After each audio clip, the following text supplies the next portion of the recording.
Good morning. This is JHS Weekly. I'm Kendall Lewis. And I'm Samantha Walker. Ryan Masher interviewed Alex and I to find out what it takes to become a member of JHD. I decided to do a spotlight on the JHD students. This week, I interviewed Kendall Lewis and Alex Hunt.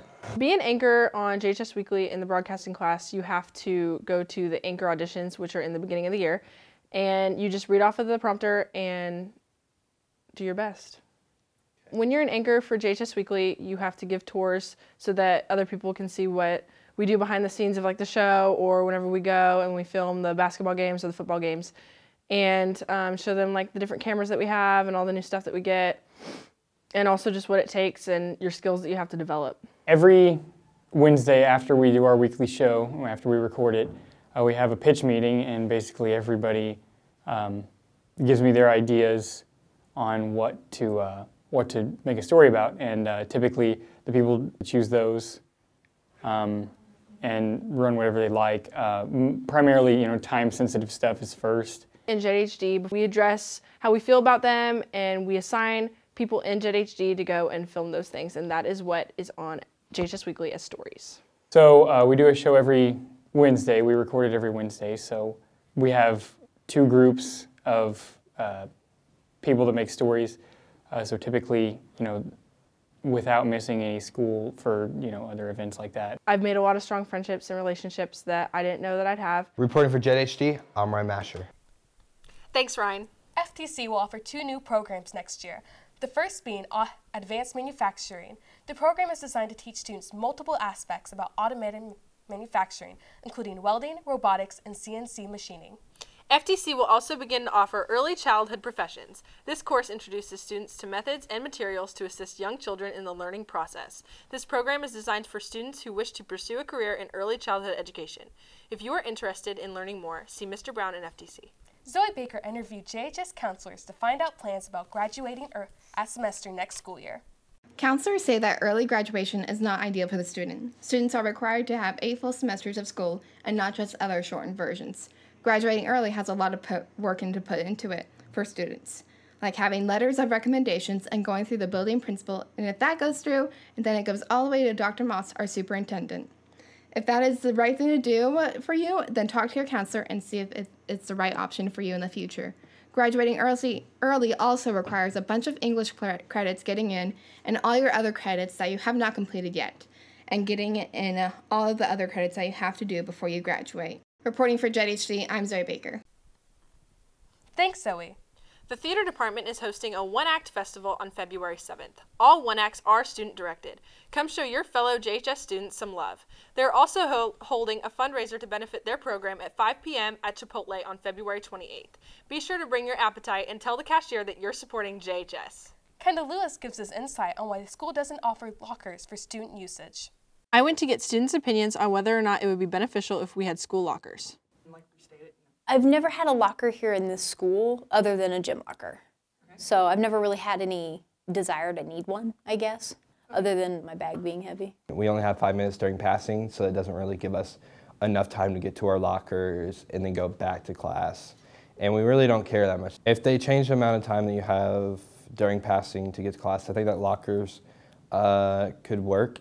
I think it would be beneficial when it's maybe like rainy outside, we have coats, and it's going to get hot in the school at some point or another. But when you have all your bags and stuff, the only thing you're going to get is bag problems, honestly. If you carry so much stuff, and depending on where your classes are, maybe you could have a locker in that hallway with the most classes, and that might be helpful. But for me personally, no. It would give us enough time to actually go get our stuff, put the rest of our stuff in there, and then we don't have to carry a backpack all day, which gets really annoying. Kendall Lewis reporting for JHD. Thanks, Kendall. No problem. Pete Johannes received a scholarship of $20,000 for his amazing work in the HVAC program. Here's Arel Cepeda with more. Pete Johannes, a Jalpan High School student who won a $20,000 scholarship from UNOH for being one of the top 5 in 863 students to get the highest score in the HVAC program. My name is Steve Ryla from the University of Northwestern Ohio, located in Lime, Ohio. And Pete and his family traveled to Lime, Ohio for the fall open house in November, where he competed by taking a written scholarship test in our HVAC program. Total between our auto, HVAC, diesel, and a few other scholarship tests that we offered that weekend. We had 863 students on campus taking scholarship testing that weekend, and Pete was one of the top 5 out of 863. So therefore, he is being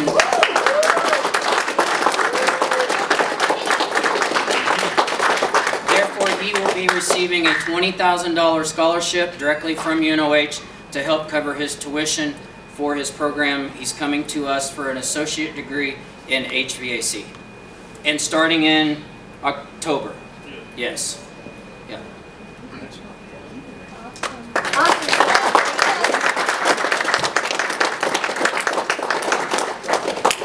job, buddy. Congratulations. I feel really good about it. I just want to thank my family for this opportunity, and Mr. Smallwood, he really helped me achieve this goal. I started in HVAC last year, and Mr. Smallwood, he was telling me about the opportunities, and then Steve last year he came on a college tour. He was telling us in our class about his college, and he told us about the scholarship test, and I really wanted to take it. HVAC, heating, ventilation, and air conditioning. We do some refrigeration, so we cover everything with heating and air, ductwork, electrical, piping, plumbing, anything that connects to that, anything going out there. So a lot of content. We have a lot of stuff we have to cover, a lot of stuff to remember, a lot of different formulas. So for Pete to finish as high as he did, that says a lot for him. He was in the top 5 out of 863 students that took the scholarship testing. He was #1 in the HVAC testing. And the biggest elaborate thing is the fact that he's winning $20,000 to go towards his tuition. So he has 90% of it paid for by this one scholarship. Instead of going to work right out of high school, that's going to give him a leg up with everybody else. They get him a little more detail, a little more involvement, get a lot more depth.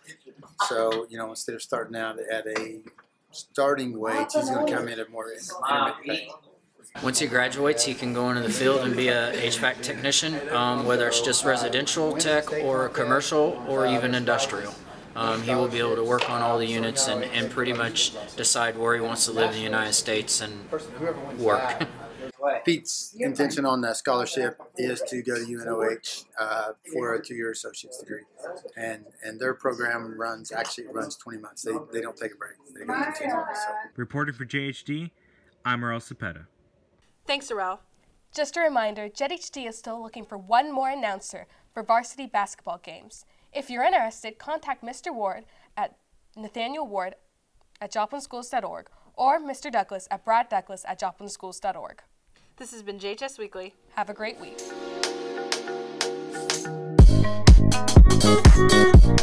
We'll be right back.